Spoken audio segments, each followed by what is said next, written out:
दीपक प्रकाश ने कहा कि शिक्षकों को अपमानित कर रही है राज्य सरकार। नमस्कार, आजाद सिपाही में आपका स्वागत है। मैं हूं राहुल सिंह। भाजपा के प्रदेश अध्यक्ष दीपक प्रकाश ने कहा है कि सरकारी विद्यालयों पर राज्य के वित्त मंत्री का बयान राज्य की शिक्षा व्यवस्था और शिक्षण कार्य में लगे शिक्षकों का अपमान है। उन्होंने कहा कि राज्य सरकार पर शिक्षा व्यवस्था सुधारने की जिम्मेवारी है, परंतु यह सरकार अपनी जिम्मेवारियों से भागना चाहती है।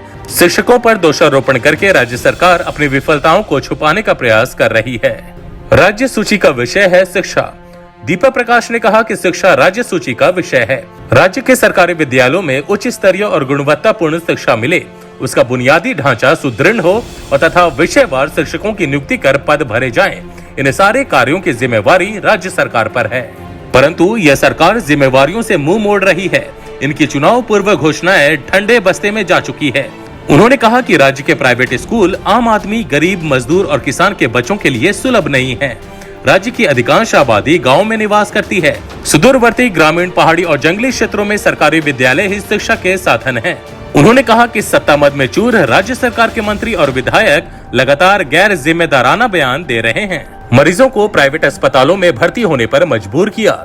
उन्होंने कहा कि राज्य सरकार ने कोरोना काल में भी मरीजों को जान बचाने के लिए प्राइवेट अस्पतालों में भर्ती होने पर मजबूर किया। शिक्षा के लिए भी यह सरकार बच्चों को प्राइवेट स्कूलों में जाने के लिए मजबूर कर रही है।